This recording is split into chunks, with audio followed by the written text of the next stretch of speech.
Okay, I think we're going to get started. Hello, everyone. Welcome to Global Networking Week, sponsored by the Tulane Alumni Association. My name is Peter Young, and I work in the Office of Alumni Relations here at Tulane. And it's my pleasure to be moderating the Sports Industry Update and Networking session. And it is my great pleasure to welcome our distinguished speaker today, Marcia Steinberg, who is Associate Vice President, Team Marketing and Business Operations with the NBA. Before I let Marcia introduce herself, I just want to give you a quick sense of how our session is going to run. Marcia will be speaking for about 10 or 20 minutes, and then at that time we'll move ahead with some discussion. So just a reminder to please keep your screen on mute during the presentation, and if you have questions, you can use the chat function to share them, and we'll get to them after Marcia's done speaking. And also please remember that the session is being recorded so the archive can be available to you and other Tulaneans in the future. So that's the basic outline. And now to get on to the real purpose of our session, it's my pleasure to introduce and welcome Marcia Steinberg. Thank you so much, Peter. Really appreciate it. And I'm so thrilled to be with you guys and joining us today. And for those that are not on and will be on in the future, and kind of share a little bit about my story, how I got started in sports, and then really open it up and turn it over to you guys. I find, I think it's the most impactful is when you have somebody to be able to ask questions that are burning desires that you have on your end and to be able to ask them. And I'm happy to share as much as I can with you and be a resource for you as you continue your career journey. I guess I'll get started with a little bit about how I got into the sports industry. To long story short, I went to Tulane, was a graduate, played on the women's golf team, and to be honest, I knew I wasn't going to be good enough to play professionally and really wanted to stay within the sports industry. I grew up at a sports academy. All of my friends played professional sports and or played in college, and I just really fell in love with the business of sports. When I graduated Tulane, before I graduated Tulane, I actually was fortunate enough to intern and have a variety of internships, some of which at the Superdome, at the time the New Orleans Arena, as well as with the concessionaire there, as well as one of the summers I spent with the Tampa Bay Rays, interning there in the marketing department. And again, really fell in love with the idea of being in the business of sports. So when I graduated, I had this grand plan to be in marketing and advertising. That's what I really wanted to do. And I, interviewed for quite a few agencies. But something kind of happened that was quite strange. So during one of my internships, it was at the Tampa Bay Rays. One of the kind of head of the whole group kind of stood up one day and walked out with a lot of senior executives. The president of the organization came running down the hallway and really reassigned everyone's job titles that had left to everyone that was still in the room. I was one of those people in the room. I was an unpaid intern at the time. This is quite a few years ago. A lot of the internships were unpaid, but we did it because we wanted to get experience and network. And one of the jobs that he gave me at the time was vice president of marketing, basically. So I was doing a lot of marketing for the Tampa Bay Rays. And when I graduated, I really thought that was going to be something I wanted to do. Again, going back to the agency. Fast forward, the person that I had taken over the role for was at the time working for the Tampa Bay Lightning and said, hey, gave me a call. Actually, I think possibly would have sent me an email, but I'm not really sure if our email was allowed to be shared at the time. But I think called me and said, hey, I know what you did last summer when I left and you took over. Would love for you to come join us at the Tampa Bay Lightning. And I was like, great, thinking that was going to be a very similar marketing role to what I did last summer as an intern. And she's like, well, it's going to be in ticket sales. And I was like, you know what? I don't want to do ticket sales. I have no desire to sell anything. I want to do what I did last summer. So I'm just going to, at first I was thinking, I'm just going to hold out and wait for the agency to call, the agencies I was interviewing with to call me back. But something kind of in my mind, and after talking to her, she was like, just come in and interview. And I, went and interviewed for a job selling group tickets for the Tampa Bay Lightning. At the time, it was called the Ice Palace and the arena. So all of the family shows and whatnot that came through. And I really liked the person I interviewed with. And she offered me a job pretty much on the spot. And I said, you know what, I can do this. I can take the job. and then see what happens. Lo and behold, I took the job. It was a very low paying job. My parents, to be honest, questioned my decisions. They were like, you just graduated Tulane University. Why are you taking this low of a base salary and job? And I said, well, if I only make the base salary, I probably won't have the job at the end of the year to even make that full base salary, because I have to be able to sell something. So I felt like I should take it and kind of get a foot in the door. Funny enough, the first week I started that job, I actually got a call back from the marketing agency offering me the job there. And it was a hard, initial 30 minutes to an hour that I was thinking about it. But I decided, you know what, I already made a commitment to this ticket sales role with this team. I just need to kind of do it, right? And I feel like everything kind of happens for a reason. So I took the job, started selling group tickets, and with tickets in general, and sales in general, especially with sports teams, I feel like you learn a lot. You have an opportunity to really understand the business. And when I think about marketing and what I thought I wanted to do, I realized, even though I thought when I first graduated college, I knew everything, I realized I didn't. And I also realized, to understand consumer behavior, you have to understand consumers. And I really found that sales helped me do that. And I truly, and I preach this a lot, but I think if you want to work in sports and entertainment, get a sales job. And I'm not saying that just because there's much more of them out there than these other jobs, but I do think that everyone that's working in sports should understand the consumer, should understand the buying process, should understand servicing those people, should understand all of those things, because it's so important. And no matter what job you have in sports, you're always going to be selling. Whether it's the president or the GM, you're selling agents, you're selling players, you're selling fans, you're selling PR and community stories. I mean, everything that really kind of evolves around sports is really around selling. So I was fortunate to start there and sold tickets for the first year. I will say that I finished the year making probably about 5 times more than that base salary was. So my parents were happy about that decision at the end. But I was very successful in that role. And actually, because of that, got a call from another group. And I should probably back up and say the Tampa Bay Lightning at the time were the worst hockey team in all of the NHL.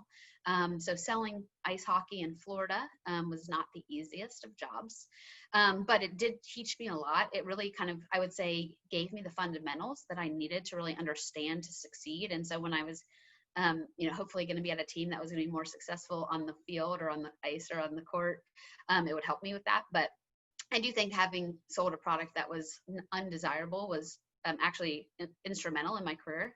But going back again, sorry, I keep going back and forth, but hopefully you're following. But I got a call from a group called Mandalay Sports Entertainment. They were at the time a conglomerate of people that had all worked in quote unquote professional sports, but had started this minor league baseball property. Were kind of buying minor league baseball teams and moving them to new locations, building new facilities and whatnot. And so I decided that I was going to take a leap of faith once again, and move to Frisco, Texas, to start a baseball team. It was at the time a AA affiliate, and still is actually, of the Texas Rangers. And Mandalay owned and operated this team, and we were building a brand new ballpark in a brand new city. Frisco was nothing like it is today. And I was going to have an opportunity to run a department. And at 23 years old, I was like, I need to take this opportunity. I knew if I stayed at the Lightning, it would take a lot more than 2 years or 2.5 years to do that. So I jumped into minor league sports. I tell you that for a couple of reasons. Number one, my kind of the head of marketing and sales at the time, kind of when I decided to tell them that I was resigning from the Lightning, said, I can't believe you're leaving professional sports. That was the first thing he said. And the second thing said, I'll never work in professional sports again. And at the time, I took that as really a kind of a stab at me, but also really, I took it almost as a challenge, because I felt like minor league baseball was professional as well. But I realized at the time, the reason why he said that to me wasn't really because he was upset that, or thinking that I was ruining my career, which that was the way I took it, but it was because I was the #1 salesperson on the board, and it was a little bit more of a selfish statement. He didn't want me to leave because I was leaving and there would be a big gap for him to fill. And I look at that now, and it makes sense. And I think sometimes you have to take some people's advice with a grain of salt. And so I always say to everyone, especially as they're starting their career, to make sure that you evaluate some of the things that people are saying to you and where they're coming from. Because oftentimes people are going to tell you things that are sometimes self-serving versus what's really best for you. So make sure that you're really evaluating and not necessarily just taking the advice that they're giving you at face value. Make sure that you understand that piece. Just a little tidbit for you. So I went to Frisco, had an unbelievable experience there. Again, being a very young, I would say recent, like fresh, in a sense, graduated, only been out of school for 2.5 years, but having an opportunity to start a department from scratch, having an opportunity to lead people, having an opportunity to learn how to train people and all of those things was unbelievable. I started out as the director of group sales in Frisco. Ended up being the vice president of ticket sales and service after about 7 years within that organization, and really felt really good about what I was doing. And because I had trained so many people, especially in, again, in sales, most sales teams in sports have anywhere from 5 to 55 people within them, depending on how big the organization is. So again, great entry point into the sales or the sports world. I trained a ton of people. People move on a lot in sports, and they move to different teams and whatnot. And people started asking me to do some training. Again, being in Frisco for about 7 years, I felt like I needed a new challenge. So I started a consulting company. I consulted from minor league baseball to basketball to hockey to a rodeo, kind of everything and anything in between throughout the U.S. My consultancy company started as a sales training consultancy company, but really morphed into a marketing arm and branding and a variety of different things based on the different ownership groups I was dealing with. Then got a call from someone at Madison Square Garden asking if I would take a brand new position, which was the director of group sales position at the Garden, which was overseeing the sports vertical. At the time, it was the New York Rangers, the New York Knicks, the New York Liberty, also all sports that went through the Garden and all of the Garden properties, and also part of a renovation project. We were renovating the Garden at the time. So, again, going back to questioning your decisions, I really was thinking to myself, I'm going backwards because I'm going back to group sales, which I had done now quite a few years back, whereas before I was running an entire department and all those things. But I really thought about it and thought there's probably no better place to be than the Garden, with some iconic brands, to be going through something that no building at the time had ever gone through, which was a complete renovation while we were still operational. And having the experience I had in Frisco and also some of the other properties I consulted with, I felt like I could bring a lot to the table. And, New York is New York, right? It's a great place to be. So I got there. I will let you know that the person that said I would never work in sports again, when I ran into him at some meetings, I asked him if I'd ever run into, I said, I probably am at one of the biggest places you could ever be for professional sports. How'd I do? And he said, and that's when he kind of came forward and said, I was very selfish of me to say that. I thought maybe by me telling you that you would reconsider your decision. Obviously didn't, and I'm proud of you for sticking to your beliefs. But anyway, I was at the Garden for about 5 years, was really close to getting a ring, Stanley Cup ring, which in sports you always want. But when I got a call from somebody else saying, they'd like me to come and run basically ticket strategy and best practices for their group, which was City Football Group. City Football Group owns Manchester City Football Club for those soccer fans out there, New York City Football Club, an MLS team, Melbourne City Football Club, which is in Australia, and Yokohama F. Marinos in Japan, and then has some subsidiary teams underneath them. And so I, at the time thought, I've done my thing. I've done really well at the Garden, and I've never at the time worked internationally. So it was a really good opportunity for me to go and work in a sport, by the way, that I had never even watched. The World Cup that year was the first time I had watched soccer or football, depending which part of the world you're from. But it was truly a really interesting opportunity for a variety of reasons, obviously working internationally, but also to really understand the sports landscape across the world was eye-opening and really different. And some of the things that we take for granted here are so easy to introduce internationally, but also some of the things they do that we don't do is also very cool and different. So I did that, and then was also asked at the time to oversee become the vice president of marketing, media, and fan relationship management for New York City Football Club. We were going through a little bit of a shift there with our leadership, and it was supposed to be short term. It ended up being long term, but it kind of comes full circle, right? I said I always wanted to be in the marketing media space in the beginning, and I ended up getting to do that. Did that for about 3 years. Was really proud of the stuff that we did, especially because we were launching a brand new team to MLS at the time, and really had the opportunity to curate a brand and be a part of everything that was new for a soccer team in the US and a growing sport and a growing landscape. From there, I had an opportunity to come to the MBA and be part of our group, which we call ourselves TeamBO, which is Team Marketing and Business Operations. It's a unique group because no other league really truly has what TeamBO is and offers. The best way I explain my current role to people is I'm basically like a coach off the court in the business for all of our teams. So I sit across the NBA, the WNBA, the G League, and now the 2K League as well.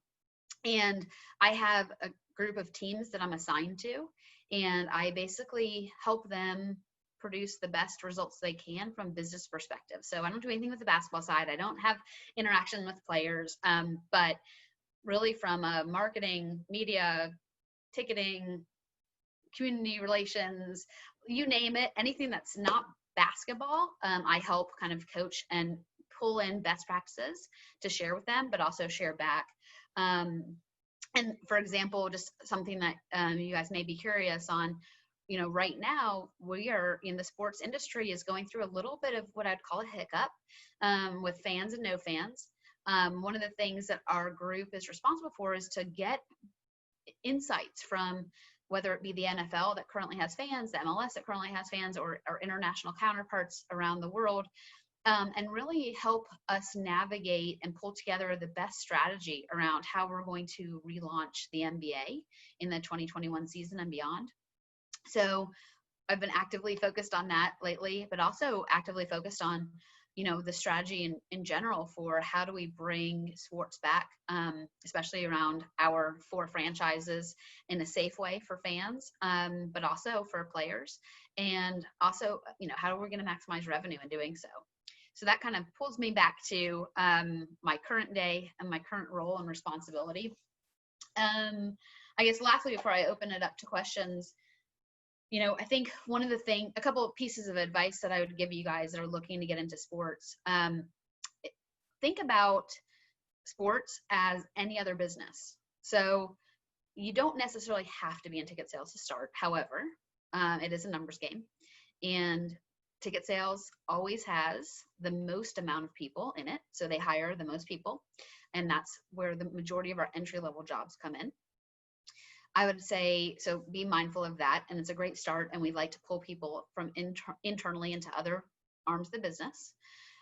Secondly, I would also ask you to think about, again, the NBA, the MLB, all of these different sports leagues across the country and the world are businesses, which means that every job that you have in every other business is something that is in a team, whether that be a lawyer, whether it be someone that has to run accounting or finance or strategy or data. Data is huge. So for those of you that are also, refining your data and analytical skills and can write code, those are very, very important. It's a very important skill set right now. And that's very much a growing part of our industry.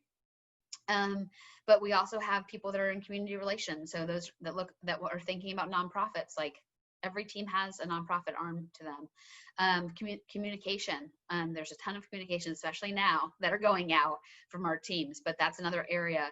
You don't have to think about our sports teams as, just being a part of the player piece of it, but think about the business and how many different opportunities there are there, as you're thinking through the job piece. The second piece of advice that I give as many people as will listen is get internships, whether that's through Tulane. I think, they were super helpful for me and, in helping me get access to the Superdome and New Orleans Arena at the time. But also outside of that, use your network. Think about, and it doesn't matter where you intern, just intern. I think you may have heard throughout my story that I talked about getting called on for different roles and responsibilities. All of those calls came from people that I had worked with at other teams. So fortunately, or unfortunately, depending on how you look at it, I never had to go out and look for a job after I got my first one. And the first, the internship piece. All of my other jobs that came after my internships all came about because of people I worked with. So with that, I think it's super important for you to remember that networking and ensuring that you are not burning bridges is of the utmost importance. And so to think about that as well. So that's kind of a little bit of my speech to you guys, but really want to turn it over to you and to hear questions. I'd love to answer and help you guys as you continue your career journey. Thanks so much. That was incredibly interesting. We have gotten some questions in the app. So if you have questions, feel free to type them in the chat. You can use the Whova app if you're doing that too. But we did get some while you were talking. So one of the ones I want to ask, or a couple of them, were about the MBA bubble, and if you have any projects that were related to that, or about COVID in general, maybe how things have changed, obviously, just in this crazy year. Yeah, sure. The bubble, so we have the bubble and the wubble. The bubble in Orlando and the wubble, which is what we affectionately call the WNBA bubble. Yes, everything that went into that, I was very well tied into. I don't know exactly what, whoever asked that question, like what you're looking for there, but I can say the things I would say are, the decision to go into a bubble and wubble scenario were not taken lightly. There was a massive commitment made by our ownership groups, by our players, but our whole goal with the bubble and the wubble were to ensure player safety and health. That was first and foremost. With the WNBA, it was a little different because they hadn't started their season, so their entire season had to be played in a bubble scenario. With the NBA, I remember the night like it was minutes ago, when we stopped, the world stopped in a sense, or what I would call the world stopping after the NBA stopped their game in the middle, or didn't even start. But everything that we did was to ensure that we could finish a season in a safe and healthy way for our players. They are the most important piece of this, right? Like without them, we don't have businesses. So we had to ensure that that was going to happen.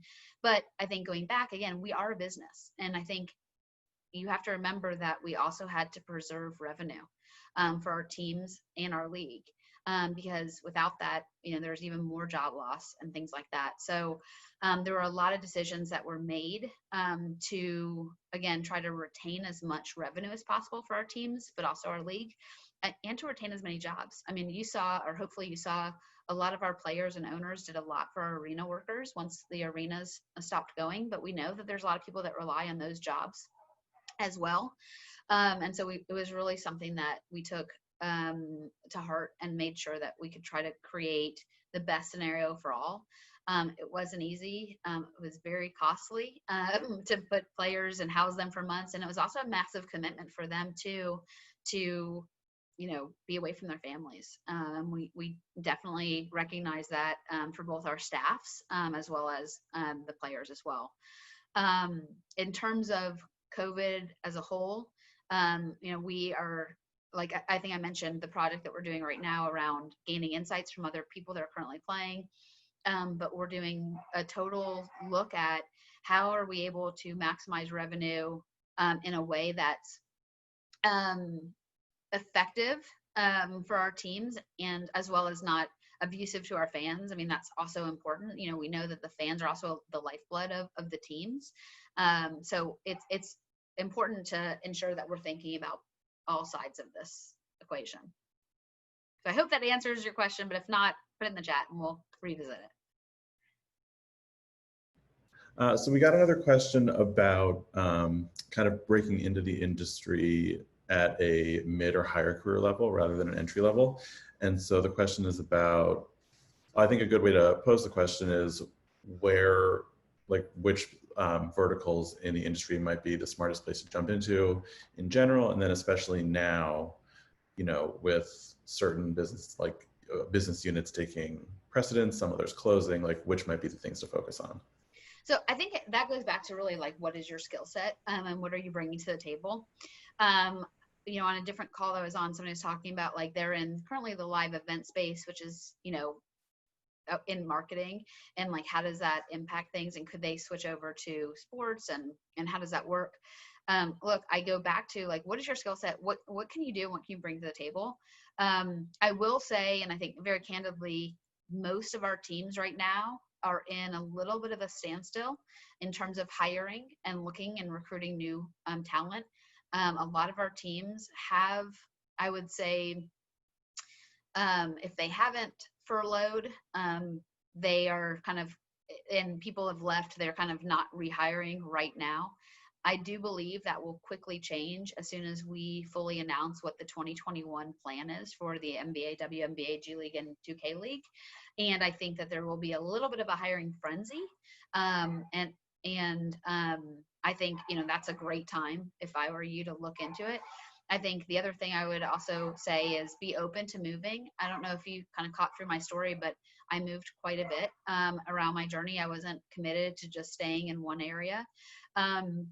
And I think that's super important in sports. You're fortunate if you're in like a New York area, because there's so many teams that are a part of so many leagues that are there, but many other cities don't have that same opportunity.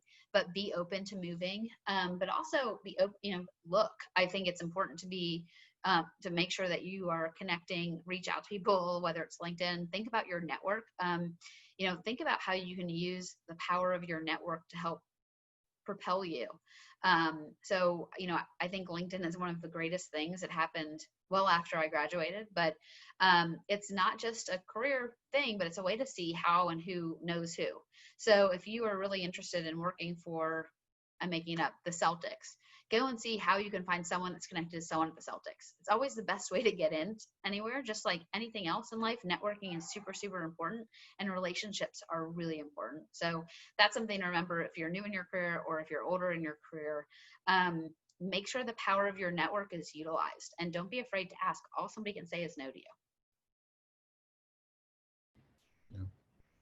I just have a question because I was listening to your story and was fascinated that you had worked in ice hockey. First of all, ice hockey in Florida, like you said, but you'd worked in so many different sports and in so many different geographic markets, including international. Is there anything particular or different about working in one sport versus another, and then one geographic market versus another? I think yes and yes. Number one, I should have probably said when I started working for the Lightning, I also never had watched a hockey game either, and started selling for the Lightning in June of the year. We obviously started in October that season, but for the first few months, I'd never even watched a game or knew anything about it. So I was literally just listening to what my colleagues were saying and repeating stuff. I mean, it probably made no sense to people I was talking to, but it worked for me, I guess. But I would say, for me, I like all sports. I like the competitive nature of sports, but I think to be a fan of a specific team or a specific sport actually goes against you when you work for them, because I think a lot of your decision making or a lot of your thought process goes into like how I feel as a fan versus how I feel as a business person.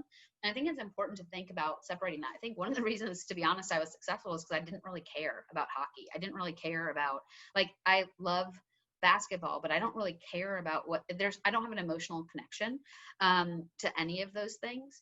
I think once you have an emotional connection, it kind of possibly can, I would say, be a deficit to you.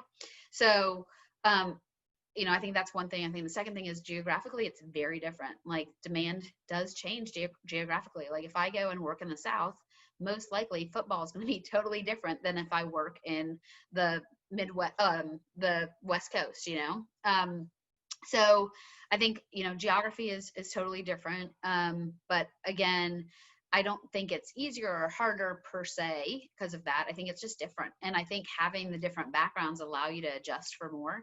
Going back to the international front, I remember just another anecdote. I was on a walkthrough of the soccer stadium. Again, I didn't know anything about soccer. It was my first week on the job. I was in Australia. We were walking around. I was looking at the venue for how to maximize from a revenue standpoint.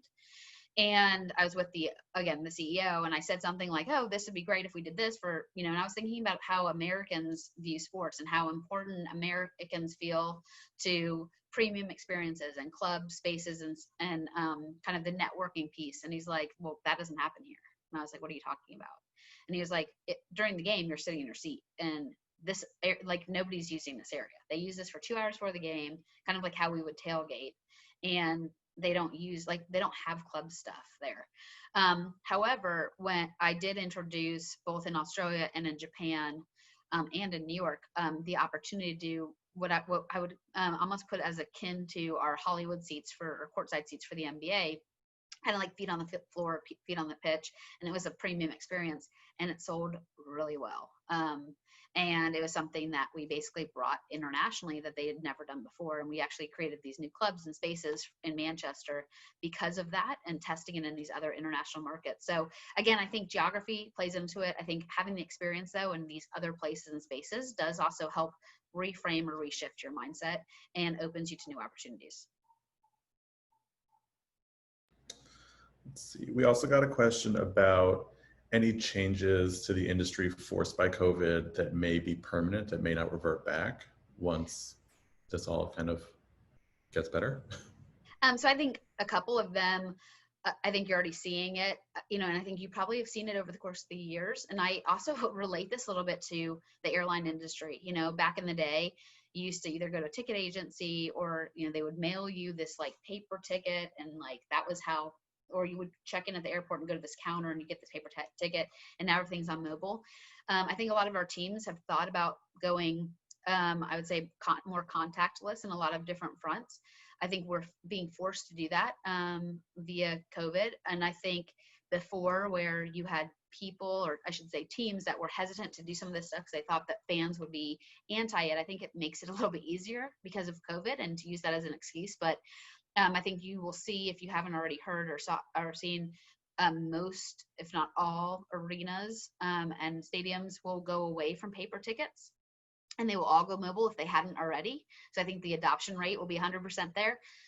In Europe, going back to my experience there, we always did self-scan tickets to get into arenas.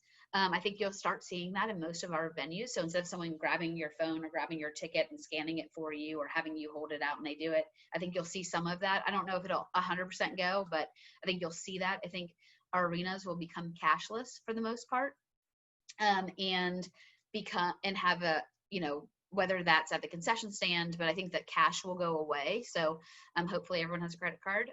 But I think that those that don't will have an opportunity to use a reverse ATM or something like that. I think all of the places and spaces that could be touchless will be touchless. And I think that will stay regardless because of the investments that are going in from the building standpoint, whether it's, automatic faucets or toilets or doors or all of those things. You will just see that become part of every day. I know this is a hard one to say, but I do say, and I know most of you on this call are going to be too young to remember, but prior to 9/11, our security protocol in sports was totally different than it is today. Now, most of you, it's just the way of the world, and you just know that you go into an arena or go into the airport and you have to go through the security screening. It's going to be similar, I think, to that too, whether it's a health screening or something. I just think there will be some of that. I think that there will be some additional technologies that come out that will just become part of every day, that will change. And I think the buying process will also change. I think for some of our teams that have been a bit more, I would say, reluctant to put more things online, whether it be season tickets or partial plans or anything suites or premium pieces. I think you'll see more of an online transaction. Again, very similar to the airline industry where you just do everything yourself. I do think some of that stuff will happen as well. I also think, we have been, hopefully you guys have watched, we've done a lot of testing around this virtual fan experience where we have these fans that are real life people that are sitting just like you guys are today at your computer screen watching on a second screen experience. I think that is going to be here to stay. I think it gives our teams an opportunity to, in a sense, double their capacity, as well as sell to fans that will never be a part of the actual in-arena experience, whether they be in, England or Japan or China or wherever they are. I think we are going to have some type of experience that will be a virtual but fan-friendly, fan-engaged experience. I don't know exactly if it's what we have today, but I think that will evolve as well. Let's see. One of the other questions was, were there any concerns about incorporating more social justice messaging? And then kind of what opportunities did you see from that, or what changes did you have to make based on those discussions? So I think it's pretty well known, so I don't think I'm stating anything that is out, but it was very important for both our MBA players and our WNBA players, if they were going to play during what I would call not only a health scare, but also a very crucial time in our world right now around social justice. They wanted to make this season count, and it was super important for them. A lot of our social justice efforts, and I would say, I guess backtracking a little bit, I think the NBA has always been on the forefront of social justice, but also bringing things to light. 2020 has been just such an incredibly terrible year for a lot of people, but even for the NBA family, if we go back to David Stern, who is one of the best commissioners out there, but I remember being at his memorial. This is pre-COVID, but not very far away from COVID starting.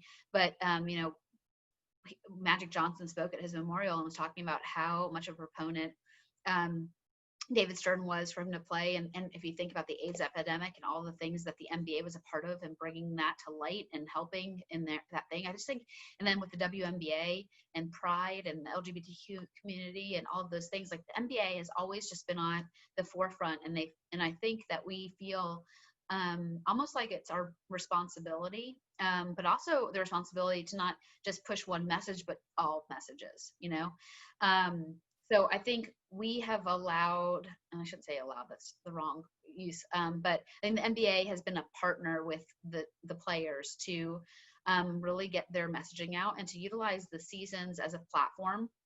A lot of our players right now are, they've taken it upon themselves to talk about whether it's COVID and have, live Instagram chats with Dr. Fauci, whether it's about voting and making sure that not only them, but also their other teammates are signed up to vote, but also how important voting is in general. And like whatever you vote for, you can vote for whatever side, but just vote. But the importance of having a role in the future. And I think that that's there to stay. I do think that some of the things that we did during this bubble may or may not stay with us as we go into the 2021 season. Like, I don't know if we will continue to allow messages on jerseys. I don't know if we will continue to have Black Lives Matter on the court, but we felt like both of those things were very important during this time to basically, be a part of the messaging and allow our players to have the right platforms. I think the other thing that will stay, and the thing is, it kind of stinks because these are things that have always been a part of the NBA DNA, but diversity and inclusion is a big platform that the NBA has been a part of. I would say the NBA, if you look across all of the leagues, has one of the most diverse office staffs out there, and executive leadership. I mean, for years, we've been pushing our D&I platforms.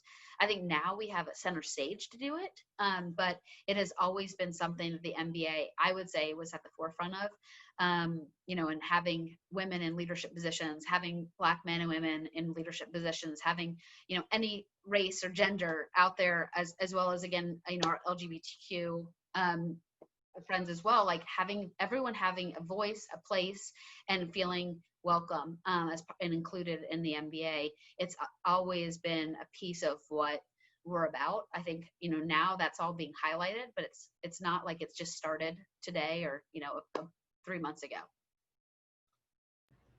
Absolutely. So we got a question about your time with consulting. Mm-hmm. So how big is sports consulting, and how does that normally fit in with working with sports teams and like the overall structure of the sports industry? So it was interesting. I think one of the things I probably brushed over, but my sports consulting company, if you will, I was at a pivotal point that I had really more clients than I had time to deal with. So I was going to have to start hiring people. You may take this as like I kind of wussed out and chose to go to the garden instead of doing it. But I don't know if I personally want to take the stress on of having to worry about headcount and all of the fundamentals of running a business outside of just myself. I think sports consulting is very big, but I think there's a lot of people that are graduating college that feel like, oh, well, I'll just be a sports consultant. If you have not worked in sports before, if you have not worked at teams before, you are not going to be successful doing that. Again, going back to relationships are important. Networking is important. Like those people come to you, but also trust your opinion because you have experience. Having gone and again, nothing against school, but school teaches you theory. School tells you stories, but you have to have the practical experience for you to be valuable to a company or organization. Now, that being said, there are groups that are super important that are consulting on whether it's overarching, financial strategy or something like that, like a Deloitte, a KPMG, like those opportunities are great. But again, a lot of sports teams only want people to work on their accounts that have had that experience. So again, I highly, highly encourage you, whether it's an internship, whether it's getting, kind of your foot in the door, starting your career, you've got to have the actual practical experience for you to have a legitimate sports consulting a career. And that's the best way to put it. You guys probably can tell I'm a bit direct on this stuff, but I also feel like it's a disservice to not tell you things or give you those heads up before you make some mistakes. And now some people have lucked out, right? And lucked into some different pieces. Again, I think a lot of it's about networking and relationships, but I think you will be much more successful if you have something to bring to the table with your own background. We got a question specifically about the WNBA, and have there been talks to increase the number of franchises and teams in the WNBA? Absolutely. We are constantly evaluating those things. I don't know how much, for those of you guys that are on the call, like how much you've kind of done a little digging, but think about, I think the WNBA is very much going through right now something similar to MLS and what MLS did. So if you think about MLS started, it kind of condensed a little bit and then came back, and now it's exploding. The W is still very young in its kind of tenure to exist. And there's also a couple things that have gone against the W, one of which being it's women's sports, and that just hasn't had the same cachet as men's sports in this country yet. But there's a moment, and I think we're trying to seize that moment now. Our ratings this year have been the highest they've been since we started the W. I think we have organizations and companies and corporate dollars that are coming in that really, I think, again, going back to the beginning of 2020, if you will, women's empowerment and that movement really was kind of coming up before all the other things started happening as well. But there are companies that really feel really strongly about that, which we hadn't seen before. So I think that there will be a time, and it could be sooner than we think, to expand the W back into a bigger league. And to put it into different markets. But all of those things are always contingent on a fan base and people that want to see it. So what we don't want to do is expand too rapidly and not have the same piece. We want to do it right. Again, I think following even the MLS model, you've seen MLS teams that started in the very beginning were, kind of bringing in anywhere from 2,500 to 6,000 fans. And now new MLS teams are opening with, 40,000 fans coming on an every game basis. So we want to make sure that as we think about the W business, we think about how to expand it in the right way and get the same type of results like MLS is doing as well. I think that's a great place to end. We're just about out of time, so I want to thank everyone for being here. I want to especially give my sincere thanks to Marcia for wonderful advice, wonderful stories, and just being an excellent alumna. You can keep connecting with each other. We just heard all about the importance of networking and building a network. So keep using the Whova app to continue networking this week. You can check out our alumni website for more of our programs throughout the year. And again, I just thank everyone for being here, and roll wave. Roll wave. Thank you guys for having me. Appreciate it. Thanks again.